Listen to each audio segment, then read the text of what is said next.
मैं Deep Sharma, youth city president Kalakot.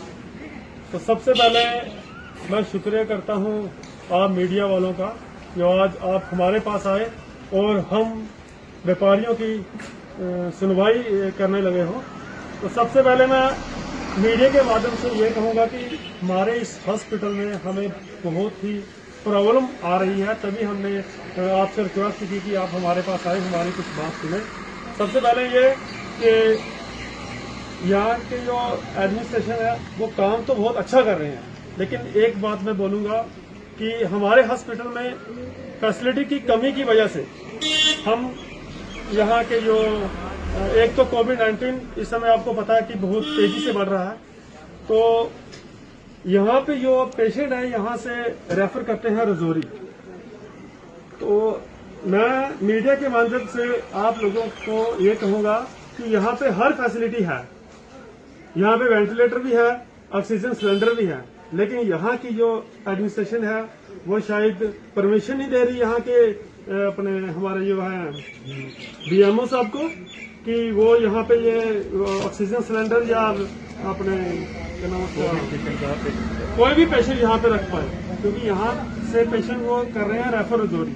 तो रजौरी जाके हमारे आपको ये भी पता होगा कि यहाँ पे हमारे कालाकोट में कैजुअलिटी कितनी हुई है, कम से कम 15-16 जो हमारे जो पेशेंट है वो हमारी डेथ हो चुकी है यहाँ पे। तो हम व्यापारियों को अपनी तरफ से हम ये कहेंगे कि हमें यहाँ पे फैसिलिटी चाहिए।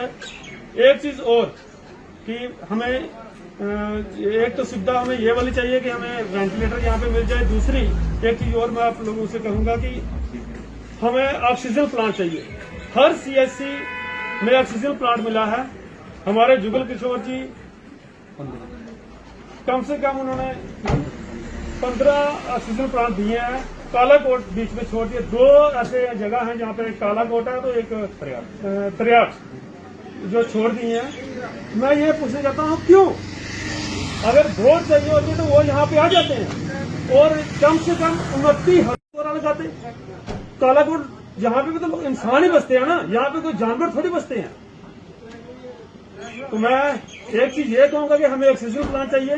दूसरा एक चीज ये है कि हमें जो अपने महीनों में एक यहाँ पे डॉक्टर है, डॉक्टर वसीम, बहुत ही अच्छे डॉक्टर थे, तो जिन्होंने हमारा सारा हॉस्पिटल उन्होंने संभाला हुआ था, जिसके बलबूते पे चलता था। वो सरकार अब उनको भी यहाँ से अटैच जम्मू कर रही है। क्यों? हमारे कालाकोट के साथ ऐसा रवैया क्यों? मैं एक चीज और कहूंगा, अगर ऐसा करोगे तो हम पीसफुल प्रोटेक्शन करेंगे। यहाँ पे प्रोटेस्ट हमें करना पड़ेगा यहाँ पे, क्योंकि सरकार हमें मजबूर कर रही है इस कोविड इस समय। तो हमें ऐसा नहीं करना चाहिए, लेकिन हमें सरकार मजबूर कर रही है हमें यहाँ पे ये सब कुछ करने के लिए। अगर सरकार ऐसा करेगी तो हम सड़कों पे उतर जाएंगे। तो बाकी मेरे भाई ये बोले थे LG मनोज सिन्हा साहब और जितने भी रियासत जम्मू कश्मीर के इंतजामिया रियासत को चलाने वाले हैं, उन सभी से हमारे कालाकोट के व्यापारियों की तरफ से एक रिक्वेस्ट है कि हम लोग काफी पिछले साल में हमने लॉकडाउन का अच्छे तरीके से पालन किया और इस साल भी हम लॉकडाउन का पालन अच्छे तरीके से कर रहे हैं। तो लॉकडाउन 3 मरतबा लग चुका और उम्मीद रखते हैं कि इंशाल्लाह आगे 1 तारीख से थोड़ा इसमें हमें राहत मिलेंगी। तो ये बीमारी की वजह से ये कोई सियासत मसला नहीं है। तो लॉकडाउन लगने की वजह से हमें परेशानी जो है वो क्रिएट आ रही है। इस टाइम जितने भी जम्मू कश्मीर के लोग हैं वो किसी न किसी जगह से, चाहे वो एजुकेशन लोन लिया हो किसी ने, चाहे किसी ने बिजनेस के लिए लोन लिया हो, चाहे किसी ने दुकान के लिए, चाहे किसी ने गाड़ी के लिए कोई भी लोन लिया हो, तो आज उन लोगों को वो लोन देने की पोजीशन में नहीं है। उन लोगों की जो किस्तें हैं वो आज उससे जो ग्रांटेड है ग्रांटेड से कट जा रही है। आज गवर्नमेंट को भरपूर तरीके से हमारे लोगों की ये एक मदद करनी है कि हमें 6 महीने के लिए हमें फेलियर न समझा जाए और उसके बाद जो 6 महीने के जो हमारे केस है हमें फेलियर न समझा जाए और हमारा 6 महीने का इंटरेस्ट है वो माफ किया जाए। और हमारे यहाँ मेरे भाई ने बोला यहाँ पे डॉक्टर वसीम को यहाँ से उठाकर 1,40,000 की आबादी के ऊपर 5-4 डॉक्टर हैं, उनमें से जो अच्छा सीनियर डॉक्टर था, क्या हमें वो यहाँ पे इंसान नहीं समझते? हमारा जो सीनियर डॉक्टर था उसको उठाकर उन्होंने जम्मू भेज दिया। क्यों भेजा? क्या हमें 1,40,000 की आबादी के ऊपर ये एक डॉक्टर था, इसको क्यों उठाया?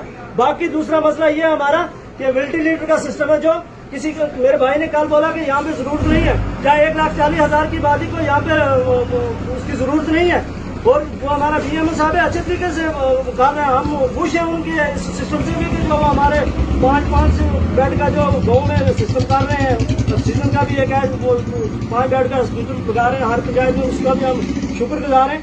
तो गवर्नमेंट से ज्यादा यही रिक्वेस्ट है कि आज इस मुश्किल टाइम के बीच हमारे साथ इंसाफ किया जाए।